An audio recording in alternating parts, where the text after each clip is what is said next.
Good evening. I trust you've had a fruitful day. I do not say happy, though I hope it has been happy. Namo tassa bhagavato arahato samma sambuddhassa.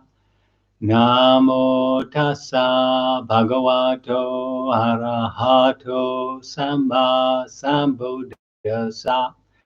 Namo tassa bhagavato arahato samma sambuddhassa.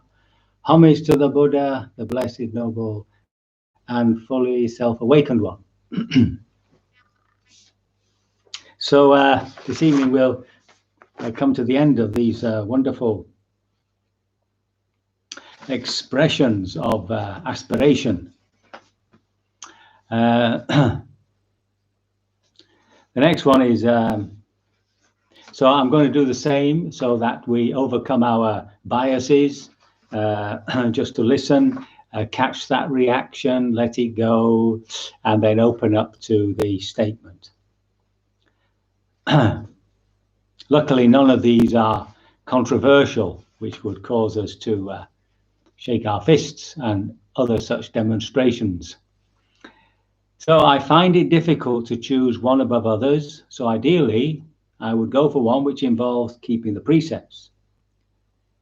If this is too wide, I will allow myself to be influenced by our post-truth world and identify the value of truth. Truth in personal relationships and interpersonal transactions, truth in the corporate worlds and the world of work, truth in politics, don't laugh, that's written here, I didn't say that, don't laugh. And to the spiritual truths, we seek the truths of the Dharma.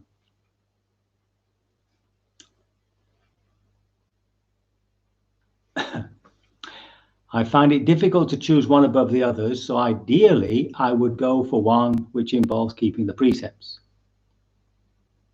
If this is too wide, I will allow myself to be influenced by our post-truth world and identify the value of truth in capitals.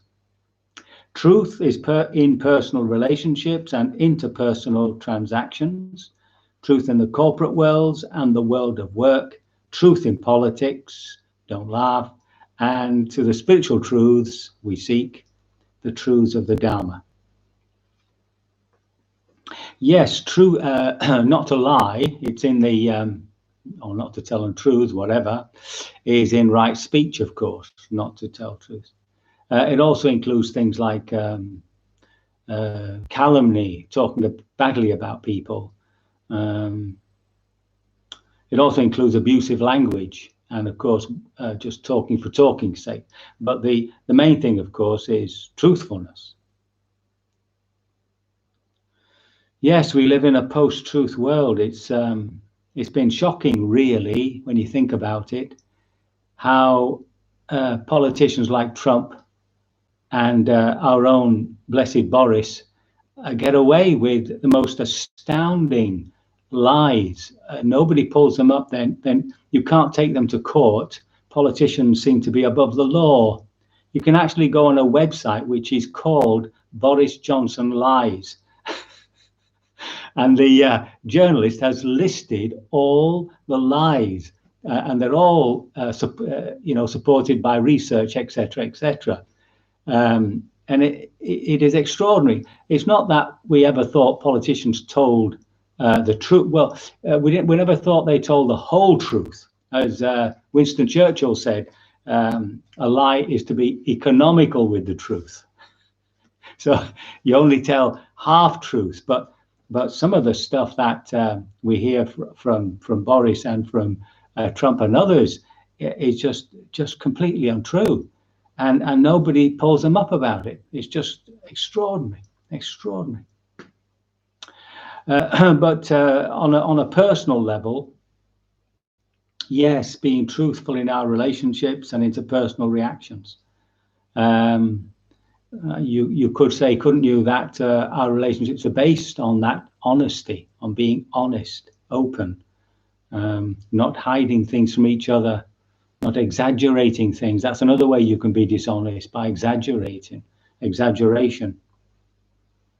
Corporate worlds, of course, where we know we have astounding examples of the cigarette companies, the tobacco companies, and all that false research, and the same with these oil companies and the research on climate change and all that. It's awful, really, absolutely awful. And we talk about transparency, you know, and the governments are anything but transparent. So that's just the way it is. And somehow, you know, we have to keep working, you know, to ask for the truth. And we're very fortunate in this country that we have a free press. As you know, what happened in China when somebody was being truthful about coronavirus, you know, I think they were definitely pulled up by the police for being subversive.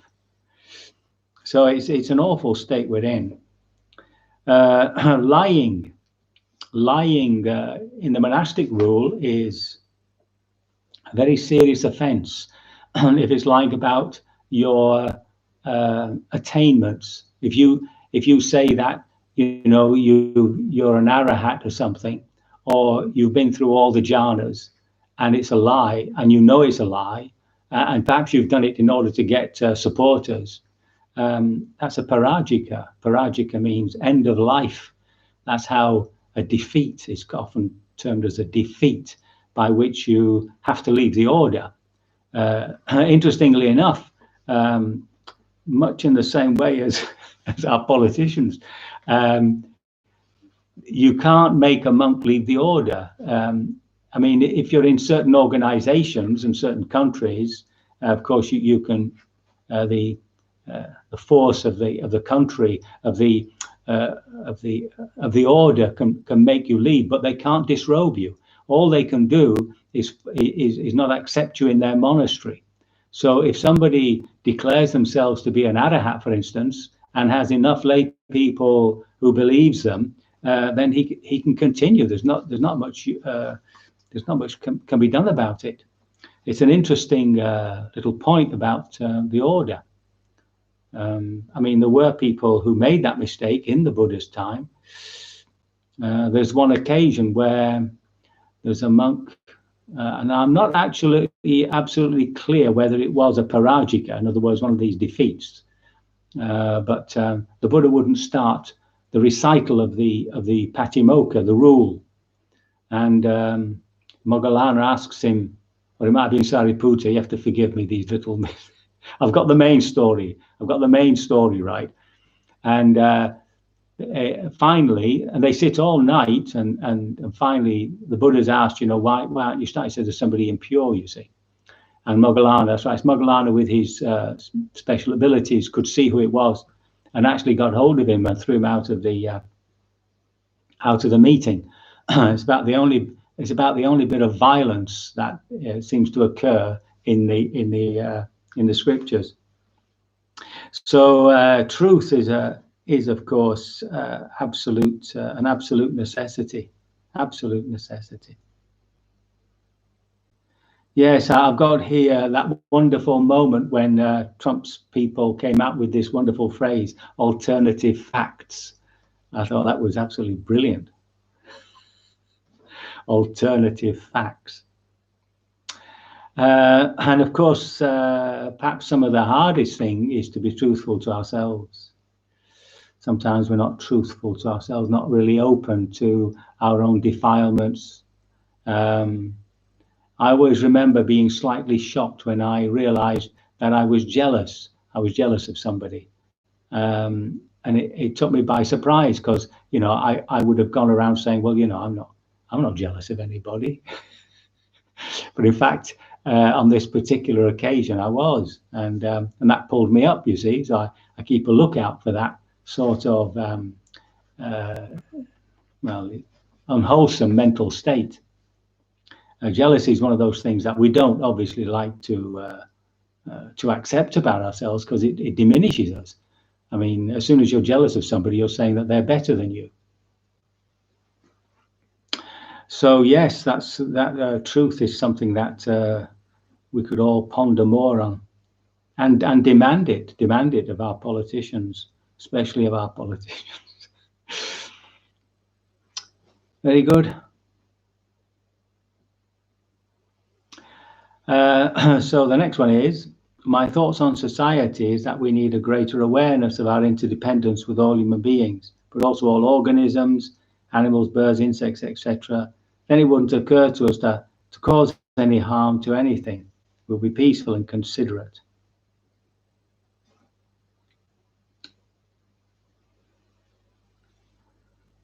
My thoughts on society is that we need a greater awareness of our interdependence with all human beings, but also with organisms such as animals, birds, insects. And it wouldn't occur to us to cause any harm to anything. We would be peaceful and considerate.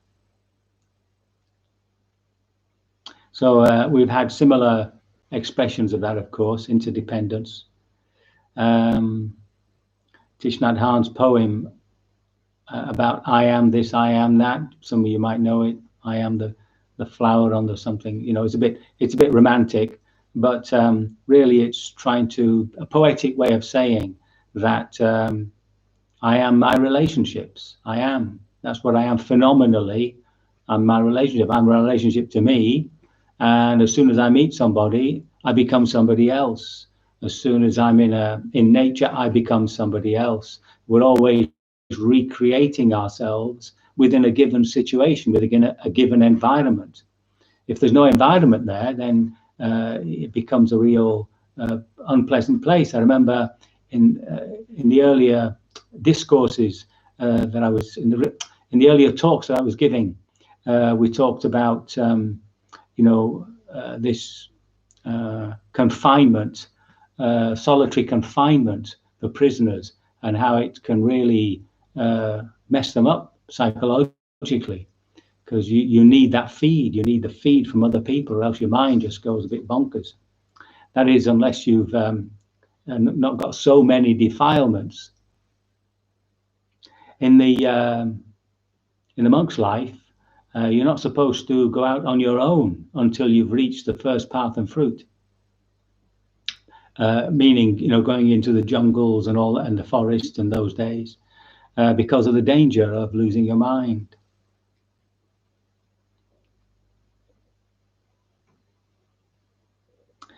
And of course, I'm especially aware of the lack of insects. I remember just driving from London to Manchester, where my home of the brave, in those in the 60s and 70s, and your windscreen you'd have to get out and wash your windscreen. The insects would be splattered all over it. These days, you drive anywhere, and there's hardly anything that hits the windscreen. I must say that this year I've noticed more bees and stuff. But last year I hardly saw any. So, what to do? And of course, it is that interdependence where we begin to realize that when we harm anything out there, we're actually harming ourselves. That's the thing, isn't it? That's the interconnectedness, the interdependency. And it's really beginning to understand that and getting to a position where you try and do as little harm as possible. Definitely as little harm intentionally as possible.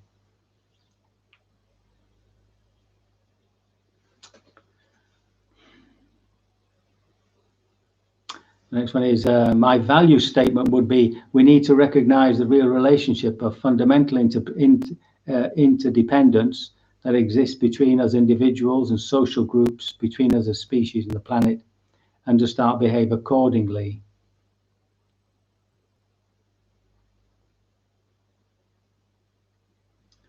So my value statement would be, we need to recognize the real relationship of fundamental interdependence that exists between us as individuals and social groups, and between us as species and the planet, and to start to behave accordingly. So as I said, I just laid them out as they came in rather than put them in sections, but these two came one after the other. So obviously much the same sentiment here.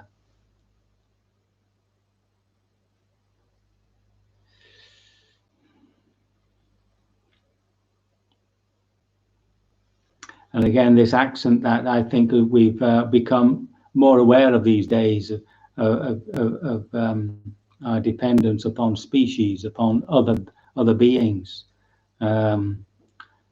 especially, as I say, these insects upon which we depend for our food, for heaven's sake.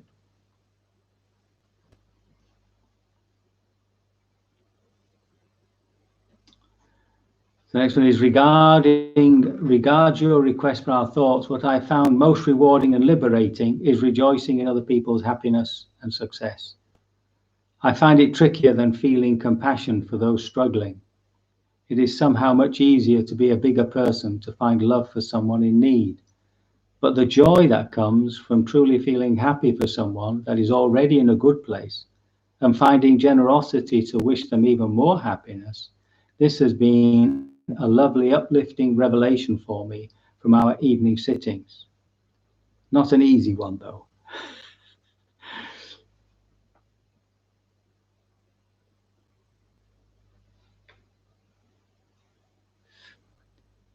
Regards your request for our thoughts, what I found most rewarding and liberating is rejoicing in other people's happiness and success.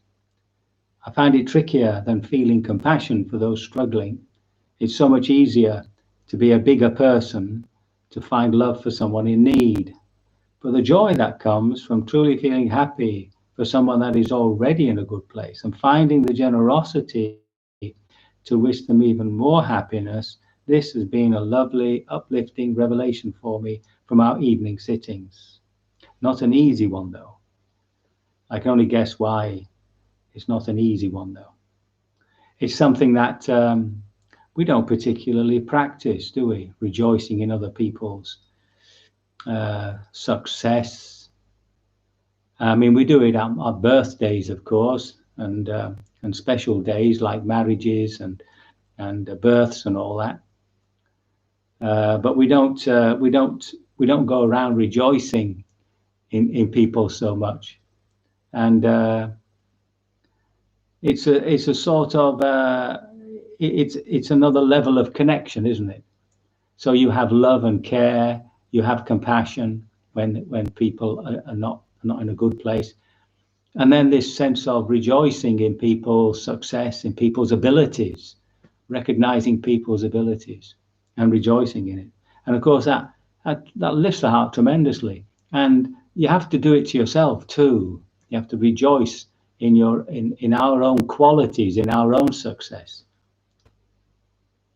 And this lifts us. If we don't do that, the tendency is always to think negatively. Is to think, how I could have been. The glass, the glass is always half empty. It's not half full. And that's what joy does. It sort of balances out the more negative feelings we have towards us, because most of us never feel good enough. We're always lacking something. It could have been better. It's not. It's to do with comparison. And comparison is a form of conceit. So there are three conceits. I'm better than you, so that makes me feel good. I'm worse than you.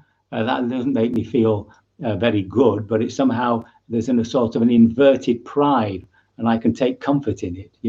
I can excuse my failures because I'm not as good as you. And then there's a more subtle one of we are equal. Now, at first you might think, oh well, that's egalitarian. That's perfectly all right. But of course, when you look into it, when you say that we're equal, what we're saying is that you and me are part of this group who are equal, but actually we're superior or inferior to others. So it's a sort of communal conceit. So rejoicing, and of course it undermines that near enemy of envy and jealousy. So yes, it's a lovely thing to practice. And we also had, I think we had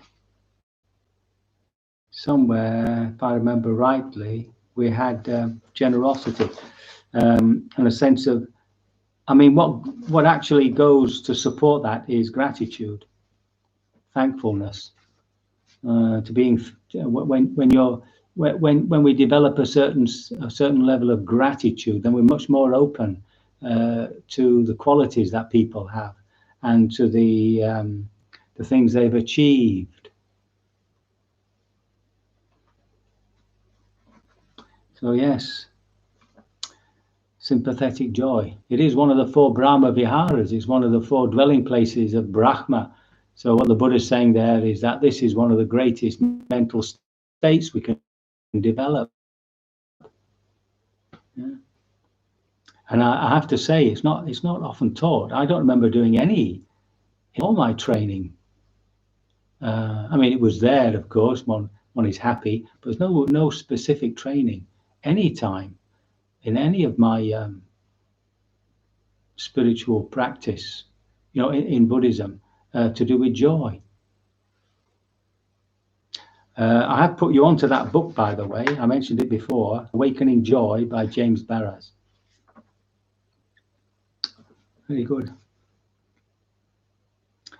So now, today, I had an email which nicely sums up everything for me. So I've not had to think about how to draw these questions to a conclusion. I've been enjoying the exploration of values over the last few days. It is fascinating to see how the different perfections all link up, so that each one of them can become an entry point to developing all of them. That works nicely with the diversity of humanity. My initial response to your question, which value would be most fundamental, was humility. It's not one of the parami, that's one of the 10 perfections. On reflection, I see it as related to generosity. Both imply that my own needs and opinions are not of more value than those of others around me or far away, and allow for the possibility that my own views may be limited, that another person may be as blind, and that their view is as limited, as mine, holding a different part of the same elephant and describing the whole beast from their own perspective. If enough of us could come together to share our limited perspectives openly and without clinging, then between us a fuller picture of reality might emerge and hopefully lead to a better collective and individual actions in the world. I can now see that it also all links up with renunciation, in particular of ego-driven views. The paramis are an area that I have so far not greatly looked at, partly believing that it was necessary to get rid of the taints, the old taints, before they can develop. If I understood you rightly last night, both processes can actually happen in parallel. That's great and encouraging to hear. Of course, thinking about it, the two are like positive and negative images. By developing the perfections, I can start reducing the taints and vice versa. So these are lovely ending paragraphs for us, and as I say, have relieved me of any duty of drawing things up. So I shall read it again. I've been enjoying the exploration of values over the last few days. It is fascinating to see how the different perfections all link up, so that each one of them can become an entry point to developing all of them. That works nicely with the diversity of humanity. My initial response to your question, which value would be most fundamental, was humility. It's not one of the parami, the perfections. On reflection, I see it as related to generosity. Both imply my own needs and opinions are not of more value than those of others around me or far away, and allow for the possibility that my own views may be limited, that another person may be as blind and their view as limited as mine, holding a different part of the same elephant and describing the whole beast from their own perspective.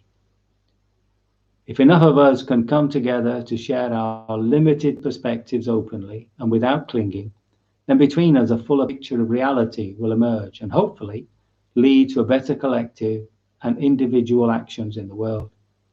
I can see now that it all links up with renunciation, in particular the ego-driven views. The parami is an area I've so far not greatly looked at, partly believing that it's necessary to get rid of the taints before they can develop. I understood you right last night. Both processes can actually happen in parallel. That's great and encouraging to hear. Of course, thinking about it, the two are like positive and negative images. By developing the perfections, I can start reducing the taints and vice versa.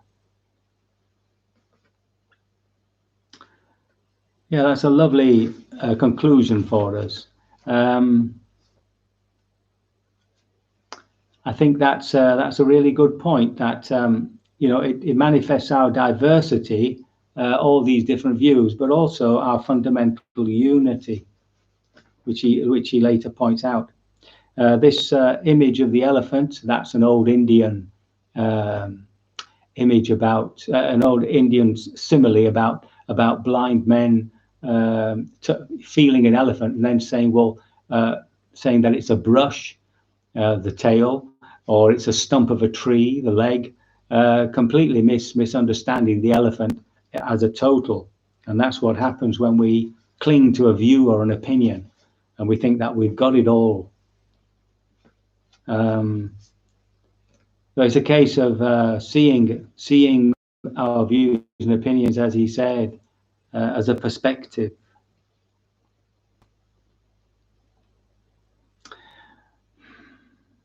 This business of working with the taints when they come up, but also developing the parami.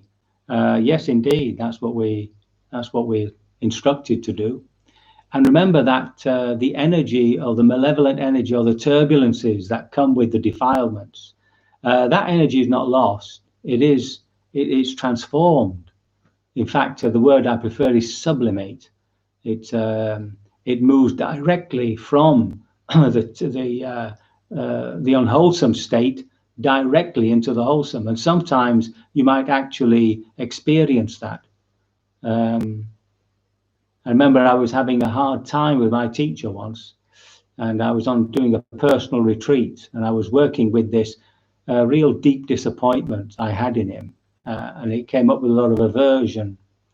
And being a very good meditator at that time, I just stayed with the feeling, and to my real honest surprise, it just turned in front of me into this really warm, compassionate feeling for him, and that manifested for me that these energies they just turn, they evaporate and become something else. So you can work on both, huh?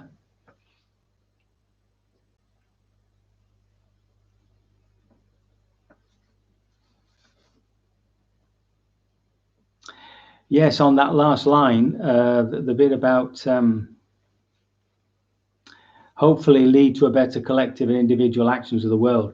I was told a story by Nori. She was in Bulgaria, and somebody told her that he was in Sofia, the capital, and just noticed that lots of people were walking towards the center, and so he joined in.